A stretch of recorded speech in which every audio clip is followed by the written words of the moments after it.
여러분 안녕하십니까? 안녕하세요. 충청앞에 교과 방송입니다. 이제 새로운 기가 시작되었습니다. 예, 맞습니다.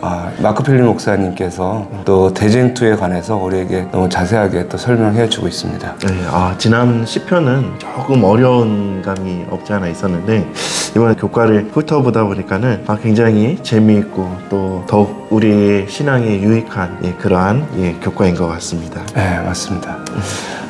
하나님의 사랑의 관점에서 대쟁투를 이제 보게 된다면 대쟁투가 조금 어렵고 또 힘든 싸움이라고 생각될 수 있지만 주님께서 함께 하심으로 승리할 수 있음을 분명히 또 확인할 수 있을 것 같습니다. 네.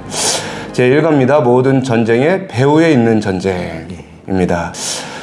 기억절인데요. 함께 읽어보시겠습니다. 하늘에 전쟁이 있으니 밀가엘과 그의 사자들이 용과 더불어 싸울세. 용과 그의 사자들도 싸우나 이기지 못하여 다시 하늘에서 그들이 있을 곳을 얻지 못한지라. 계시록 12장 7절 8절입니다. 네. 이번 교과에서는 성경을 관통하고 있는 대쟁투의 역사를 살펴볼 것입니다. 성경의 역사는 선과 악의 역사로 이해될 수 있습니다. 실제로 성도의 삶에서 이 선과 악의 싸움이 경험됩니다. 용서의 문제, 또 이기심의 문제, 교만, 욕심의 문제가 있습니다. 또한 진리를 찾고자 하는 그런 갈망들도 있습니다. 거기에 이제 거짓이 섞여 있기도 하고요. 그래서 이 선과 악의 대쟁투에서 우리는 선으로 악을 이겨야 하는데 우리가 어떻게 매일 승리를 할 수 있을까요? 네, 교과에서 나와 있듯이 하나님의 사랑의 관점을 통해 선악의 대쟁투를 이해한다면 대쟁투를 쉽게 이길 수 있을 것이라 라고 생각을 합니다. 로마서에는 이렇게 기록하고 있는데요. 로마서 8장 37절에 그러나 이 모든 일에 우리를 사랑하시는 이로 말미암아 우리가 넉넉히 이기느니라. 우리를 사랑하는 예수님이 함께 계신다면 우리가 넉넉히 이길 수 있다라고 이야기를 하고 있습니다. 그러므로 이번 교과에서 대쟁투를 공부하실 때 하나님의 사랑의 관점에서 이해하려고 노력하신다면 훨씬 더 은혜가 있고요. 또 대쟁투의 신앙생활에서 승리를 얻을 수 있을 것이다 라고 생각이 듭니다. 맞습니다. 하나님은 사랑이십니다. 그분의 본성이 사랑이시고 악이나 죄나 고통이나 죽음은 그분에게 속한 것이 아닙니다. 그래서 이 악이 가득한 세상을 보면서 우리는 당황을 하는데, 왜냐하면 하나님은 정말 선하시고 사랑이신데 왜 세상은 여전히 악한가? 하나님이 사랑이시라면 어떻게 이렇게 많은 악과 고통이 존재하는가? 왜 선한 사람이 고통을 받는가? 이런 질문들이 우리를 괴롭힙니다. 그리고 특별히 정말 하나님이 살아계신가? 하나님이 정말 나를 사랑하시나? 라고 의심을 하게 되죠. 그러나 하나님께서 주신 자유의지 그리고 그분의 오래 참으심을 우리가 이해한다면 하나님의 사랑이 얼마나 큰지 더 깊게 알게 될 것입니다. 이 선악의 대쟁투에서 하나님의 사랑을 의지하며 승리하시는 여러분 되시기 바랍니다. 일요일 소지와 월요일 소지의 하늘의 전쟁, 루시퍼와 예수님의 전쟁에 대해서 나와 있습니다. 그래서 일요일 소지와 월요일 소지를 함께 이제 통합적으로 좀 살펴보겠습니다. 계시록 12장 7절에서 9절에 묘사된 하늘의 전쟁이 있지 않습니까? 용과 미가엘이 싸웠죠.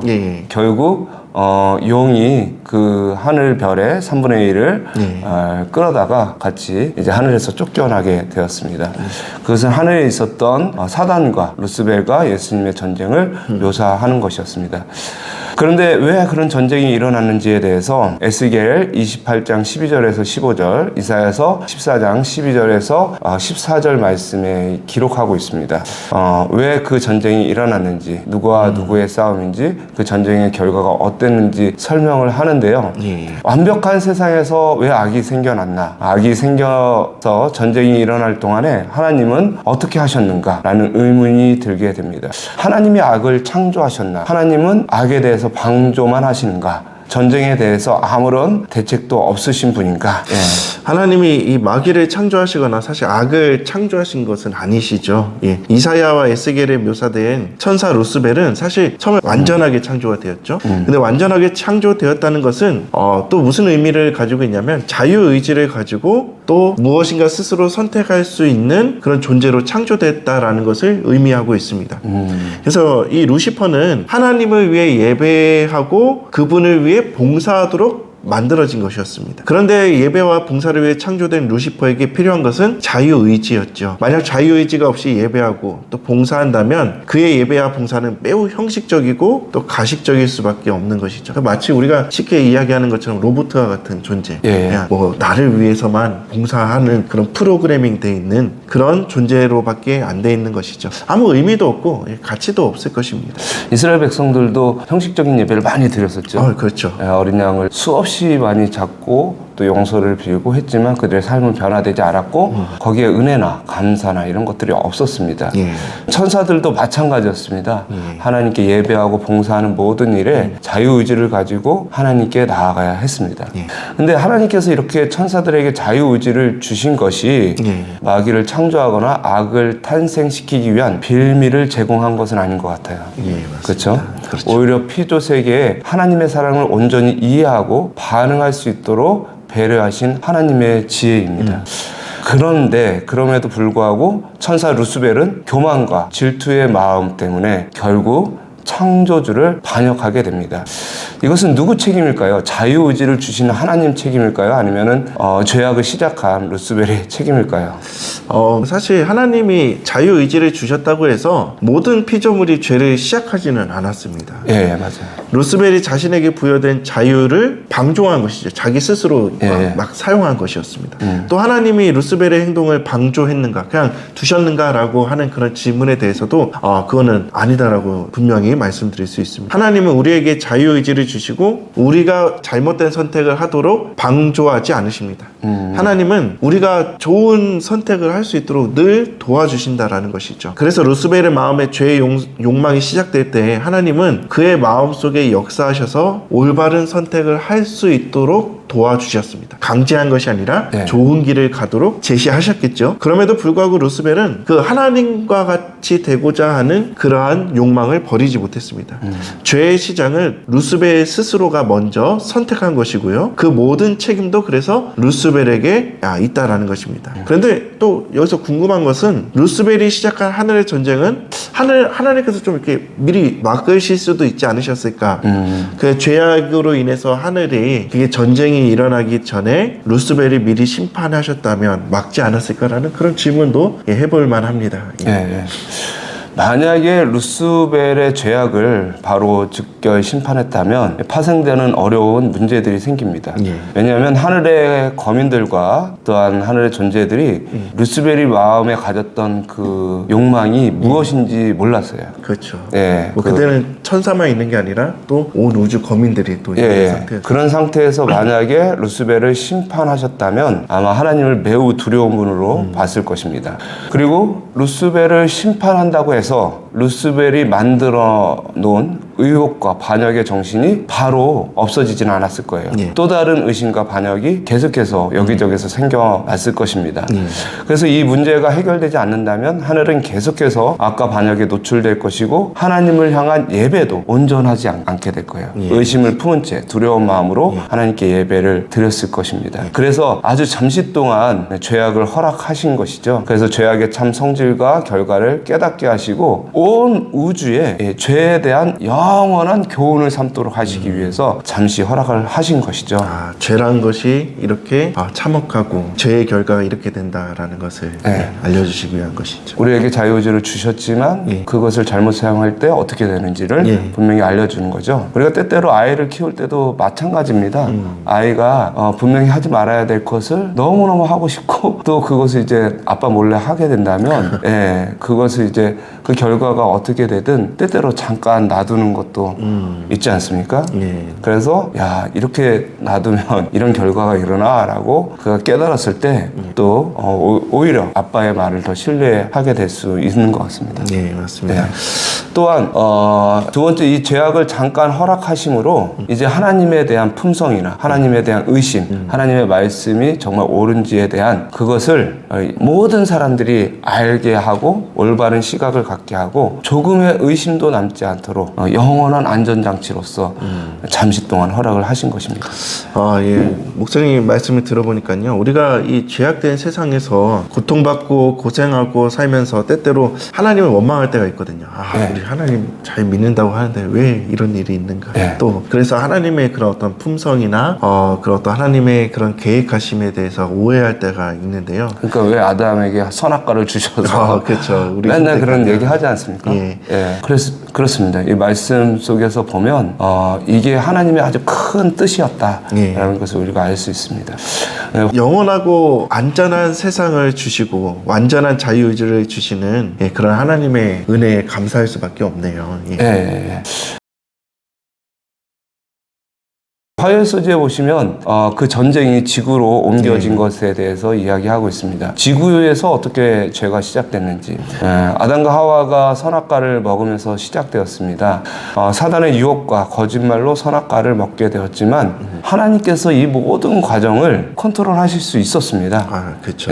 그러나 이 모든 것은 하나님의 섭리 안에서 허락된 것들이었습니다. 그렇다면 이 선악과와 자유의지에서 이제 궁금한 점들이 이제 생겨나는데 첫 번째로는 범죄할 것을 아시면서 그러니까 우리 하나님께서는 뭐예요 미리 아시고 모든 것을 아시고 그래서 왜 범죄할 것을 알면서 그 선악과를 만드셨는가?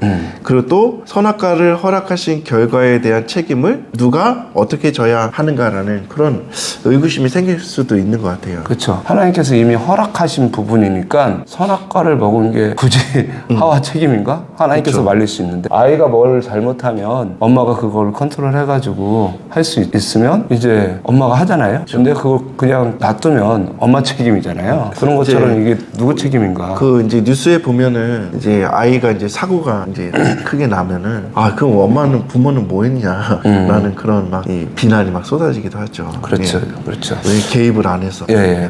일단 선악과를 만들지 않고 자유의지를 주지 않았다면 하와에게 아담에게 생명을 주고 삶을 줄 수 있지만 인격적인 관계를 맺을 수가 없었을 것입니다. 그렇죠? 하나님께서는 아담과 인격적인 사랑의 관계를 맺으려고 했었습니다. 근데 이 관계를 위해서 몇 가지 조건이 있는데 억압해서는 안 돼요. 하나님을 두려운 존재로 여겨서도 안 되고 이 아이가 로봇처럼 무조건 순종하는 관계가 되어서도 안 됩니다. 그리고 두 번째는 하나님이 주신 생명과 축복이 그 관계의 조건이 되어서는 안 되죠. 이술과 심순의 이야기를 아시지만 거기 김중배 그 다이아몬드가 그렇게 좋단 말이냐 그랬지만 이제 여자가 사랑을 배신하고 그 조건에 따라서 갔지 않습니까? 근데 그것은 진짜 사랑이 아니잖아요. 우리에게 생명을 주시고 또 축복을 주심으로 우리가 하나님을 섬기는 것이 아니라 하나님과의 관계 속에서 조건 없이 유지되는 그런 사랑의 관계여야 됩니다. 부부 관계도 마찬가지인 것 같아요. 저 남자가 축구하는 모습이 너무 멋있어서 결혼했는데 맨날 축구만 하고 다니니까 부인이 너무 힘들다. 그리고 부인이 또 이제 이쁘고 사랑스러워가지고 다 밝고 행복해 보여서 이제 결혼했는데 부인이 맨날 집안일을 안 하고 맨날 나가서 행복하고 이쁘고 밝고 그렇게 지내면 남편으로서 또 너무 힘들지 않습니까? 그 조건은 또 상황에 따라 달라져요. 하나님께서 주신 축복이 처음에는 감사하고 좋을 수 있지만 더 좋은 거를 원하고 그래서 좋은 관계가 되지 않습니다. 아담과 하와가 받은 축복들이 그 에덴 동산의 축복들이 진짜 완전한 축복들이 있었습니다. 그것 때문에 하나님께서 아담이 당신을 사랑하기를 원치 않으셨어요. 조건 없이 사랑하기를 원했죠. 그리고 그 선악과를 주심으로 아담이 자기가 피조물이라는 사실을 알아야만 했습니다. 항상 그것을 기억해야만 했어요. 쉽게 말하면 주제 파악을 항상 해야만 했었습니다. 그걸 하는 것이 중요한 이유는 하나님께서 나의 생명의 근원이 되심을 내가 인정하고 그분을 항상 바라봐야 되는구나 라는 것을 알게 된 것이죠. 만약에 그것이 되지 않았다면 선악과를 먹음으로 그는 생명의 주인을 떠나게 되므로 죽게 되게 되는 것이죠. 그리고 하나님을 주인으로 모심으로 하나님께서 만드신 이 모든 창조의 세계 안에 소속되어 가게 된 것입니다. 왜냐하면 하나님의 말씀에 대한 신뢰가 떨어지고 하나님의 통치하심에 대한 신뢰가 떨어지면 하나님의 생명과 또한 하나님께서 주신 이 모든 축복과 모든 이 세계들을 거부할 수가 있게 됐죠. 거죠. 그래서 반드시 선악과를 주어야만 했습니다. 예. 그래서 범죄할 것을 아시면서도 선악과를 허락하신 이유를 들어보니까 오히려 이 선악과가 없었다면 네. 더 불행한 삶을 살거나 불편한 삶을 살 수도 있었겠구나라는 생각이 듭니다. 예, 불안하죠. 네. 내가 어디서부터 왔고 어디로 네. 가는지도 모르니까 선악과를 통해서 그걸 항상 깨닫게 하여 주셨으니까. 그런데 선악과를 허락하신 결과 누가 책임질 수 있을까요? 그건 이제 수요소지에 한번 보시겠습니다. 예. 사실 선악과를 먹음으로 인간은 죽음을 면치 못하게 되었습니다. 생명의 근원에서 떠났기 때문에. 그리고 수많은 고통과 또한 어려움 중에서 살 수밖에 없게 되었습니다. 근데 하나님께서 창세기 3장 15절에 약속의 말씀을 주심으로 그리고 그것을 성취하심으로 그것을 해결해 주셨습니다. 하나님께서 아담의 죄의 결과에 대한 책임을 지신 때는 범죄한 후가 아니라 이미 범죄 전에 그 책임을 가지고 계셨다라는 것이죠. 예. 그래서 하나님은 우리에게 무작정 자유를 주신 것이 아니라 예. 그 자유로 인해 생기는 모든 문제에 대한 책임을 짊어지심으로 허락하셨다라는 것입니다. 예. 마치 부모가 자녀의 잘못을 책임지듯이 네. 그렇게 말이죠. 네. 그래야지 자유를 줄 수 있죠. 책임을 지지 못하는 아이에게 자유를 줄 수는 없습니다. 근데 부모가 다 책임을 지기를 결심하고 자유를 주는 거죠. 네. 그래서 사실 창조 이전에 하나님께서 아담과 하와를 만들기 이전에 선악과를 주어서 자유를 허락하기 전에 평화의 의논이 있었습니다. 이 책임지는 의논이었어요. 어떻게 책임졌냐면 예수님만 그 모든 책임을 진 것이 아니라 하늘의 모든 존재들이 다 책임을 져야 했습니다. 일단은 아버지 하나님은 어떤 책임을 감당해야만 했냐면 아들을 내어주는 그 슬픔과 고통을 감당해야만 했습니다. 가장 큰 어떤 진짜 뭐랄까요, 우리 사람으로서는 할 수 없는 그런 차라리 아버지가 죽지 자녀를 내어주기는 어렵지 않습니까? 물론 이제 어떤 사람은 왜 아들을 내려보냈냐, 본인이 그 아버지가 직접 내려와야 되지 않는가 그렇게 생각을 하는 사람들도 있습니다. 그러나 아버지 입장에서는 아들을 내어주는 것이 훨씬 더 큰 고통인 것이죠. 하나님 아버지는 아들과 분리되는 경험을 해야만 했습니다. 그래서 아들이 십자가에 돌아가실 때 하늘이 깜깜해졌습니다. 하늘이 울었다라고 되었는데 화이트분의 글에는 이 일이 하나님 아버지에게 매우 큰 투쟁이었다라고 그렇게 기록되어 있습니다. 하나님도 투쟁을 한 일이 있군요. 그리고 천사들도 이것을 감당해야 되는데요. 천사들은 정말 예수님을 사랑했어요. 지금 학생들이 연예인들 좋아하잖아요. 근데 그 연예인들 좋아하는 그 연예인한테 막 뭐라고 하면 자기가 너무너무 아파하고 자기 일인 듯이 막 왜 나한테 그렇게 고통을 주냐고 그렇게 얘기하는데 사실 천사들에게 있어서 예수님은 정말 연예인보다 훨씬 더 비교할 수가 없죠. 비교할 수 없는 본인의 정체성이 어떤 큰 부분을 차지하는 분이었습니다. 그래서 예수님이 이제 희생을 당한다고 했을 때 천사들은 다 자신들이 희생하겠다고 제안을 했었습니다. 근데 이 천사들이 그 일을 감당할 수가 없었어요. 왜냐하면 천사들도 피조물이었기 때문에. 그리고 사랑하는 예수님이 조롱당하고 모욕당하는 모습을 그냥 바라만 봐야 했었습니다. 그래서 천사들에게도 이것은 큰 고통이었습니다. 세 번째는 예수님 본인 자신인데요. 그분은 하늘에서 영광과 불사와 기쁨 중에 거할 수 있었습니다. 그런데 그것을 다 버리고 슬픔과 수치와 모욕과 고통과 죽음을 견뎌야만 했습니다. 그럼에도 불구하고 예수님은 자기 백성에게 거절을 당할 것이었어요. 예수님께서 그 사랑을 보여줌에도 불구하고 많은 사람들이 예수님을 욕하고 예수님을 거절할 것이었어요. 이렇게 손해보는 사랑이 없습니다. 그럼에도 불구하고 내려오셔야만 했고요. 또한 연약한 인간의 몸으로 모든 유혹과 시험을 받아야만 했었습니다. 그래서 이 자유에 대한 책임이 정말 엄청난 것이었어요. 온 우주가 그 모든 책임을 감당하면서까지 우리에게 자유를 주신 것이었거든요. 그래서 이 이야기를 들어보면은 인류를 위한 구원의 계획은 갑자기 또 쉽게 결정된 것은 아니었다라는 것입니다. 그리고 죄를 범한 후에 이거 우리가 어떻게 수습할까 라고 그렇게 정해진 것이 아니라 이미 이런 결과에 대해서 사전에 작업을 해놓았다라는 것이죠. 그래서 하나님께서 그분이 약속하신 것을 반드시 지키시는 분이신데 결국 창세기 3장 15절의 약속의 말씀은 예수 그리스도의 십자가에 달리심으로 성취가 되었다라는 것입니다. 것입니다. 그래서 이 예수 그리스도의 이 막대한 희생에 대해서 성경은 이렇게 이야기합니다. 제가 읽을게요. 예. 히브리서 2장 9절 오직 우리가 천사들보다 잠깐 동안 못하게 하심을 입은 자 곧 죽음의 고난 받으심을 인하여 영광과 존귀로 관쓰신 예수를 보니 이를 행하심은 하나님의 은혜로 말미암아 모든 사람을 위하여 죽음을 맛보려 하심이라. 고린도후서 5장 21절 하나님이 죄를 알지도 못하신 자로 우리를 대신하여 죄를 삼으신 것은 우리로 하여금 저희 안에서 하나님의 의가 되게 하려 하심이니라. 예.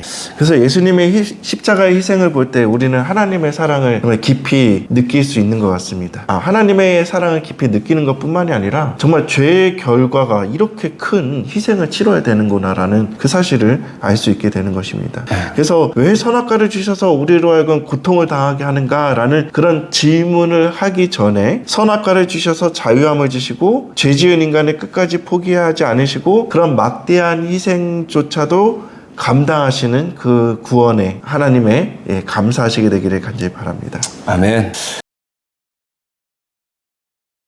목요일소지입니다. 목요일소지. 우리의 대제사장. 예수님의 사랑은 여기에서 끝이 아닌데요. 목요일소지에서는 우리가 구원받고 온전히 회복될 수 있도록 끝까지 하늘에 올라가서까지 우리를 도우시는 예수님의 봉사에 대해서 나오고 있습니다. 히브리서 4장 15절, 7장 25절을 읽어주세요. 우리에게 있는 대제사장은 우리 연약함을 체휼하지 아니하는 자가 아니요 모든 일에 우리와 한결같이 시험을 받은 자로 돼 죄는 없으시니라. 히브리서 7장 25절입니다. 그러므로 자기를 힘입어 하나님께 나아가는 자들을 온전히 구원하실 수 있으니 이는 그가 항상 살아서 저희를 위하여 간구하심이니라. 예수님의 중보 사역에 대한 성경 구절이었는데요. 예수님께서는 십자가를 통해서 우리를 구원하실 뿐만 아니라 그 구원을 적용시키기 위해서 여전히 하늘에서 우리를 위해 중보하고 계신다라는 그런 사실입니다. 부활하신 주님 또 하늘로 승천하신 우리 주님은 우리의 위대한 대제사장이시고요. 또 우리가 구원받고 하나님 나라에 영원히 살 수 있기 위해 필요한 모든 것을 공급해 주시는 분이시다라는 것입니다. 정말 하나님의 사랑은 정말 연약한 인간에게 자유의지를 주시고 또한 그 모든 책임을 지시고 또한 우리가 그 죄악에서 온전히 벗어날 수 있도록 많은 것으로 함께 하시는 것 같습니다. 사실 죄에 대해서 책임져야 하는 것들이 많이 있습니다. 일단 죄의 대가가 죽음이에요. 하나님을 떠나간 대가가 죽음인데 죄의 삭은 사망이요. 예, 맞습니다. 그것을 예수님께서 대신 십자가를 통해서 대신 져주셨습니다. 또 근데 죄의 결과도 죽음입니다. 죄가 이렇게 진행될수록 생겨나는 그 마지막 결과가 어떻게 되는가? 결국은 죽음입니다. 근데 이것도 주님께서 다 감당을 해 주십니다. 그리고 죄의 외적인 영향력이 계속해서 우리 안에 있거든요. 사단의 권세와 유혹이 있습니다. 고린도후서에는 견고한 진이라고 그러거든요. 근데 견고한 진을 파하는 강력한 것이 뭐냐면 성령 하나님이시고 주님께서 우리에게 베풀어 주시는 매일의 은혜다. 그것을 이길 수 있도록 계속해서 우리에게 하늘의 축복을 내려 주십니다. 또한 죄의 내적인 영향력이 있습니다. 그것은 이제 쓴뿌리인데요. 히브리서 12장 15절에 우리가 출애굽을 해서 홍해를 건너서 이스라엘 백성들이 가나안 땅에 가기 전까지 수많은 사람들이 같이 따라 나왔지만 가나안 땅에 들어가지 못한 많은 백성들이 있습니다. 왜냐하면 그 안에 쓴뿌리가 있어서 죄악의 습성을 버리지 못함으로 결국 들어가지 못했었거든요. 히브리서 12장 15절에 너희는 돌아보아 하나님의 은혜에 이르지 못하는 자가 있는가 두려워하고 또 쓴뿌리가 나서 괴롭게 하고 많은 사람이 이로 말미암아 더러움을 입을까 두려워하고 그래서 이 쓴뿌리 때문에 결국은 점점 하나님의 은혜에서 멀어지는 사람도 있었습니다. 그런데 예수님께서 중보 사역을 통해서 이 모든 문제들을 계속해서 우리와 함께 하심으로 해결해 주십니다. 사단의 권세를 물리쳐 주시고 죄의 사슬과 쓴뿌리를 제거해 주시고 우리의 연약함을 아시고 우리를 긍휼히 여기셔서 우리를 도와주십니다. 그러므로 우리는 긍휼하심을 받고 때를 따라 돕는 은혜를 얻기 위하여 은혜의 보좌 앞에 담대히 나아가자. 예수님의 어떤 간절한 소망, 또 죽으심과 중보하심의 궁극적인 이유는 우리를 구원하시려는 것이었습니다. 또한 교과에서는 예수님의 궁극적인 소원이 무엇인지 요한복음의 말씀을 통해서 말해주고 있는데요. 우리 목사님 한번 요한복음 17장 24절 읽어주시겠습니까? 아버지여 내게 주신 자도 나 있는 곳에 나와 함께 있어. 아버지께서 창세 전부터 나를 사랑하심으로 내게 주신 나의 영광을 저희로 보게 하시기를 원하옵나이다. 예. 대쟁투가 끝나고 모든 구원이 완성될 때 우리는 하늘의 보좌에서 주님과 함께 있을 것입니다.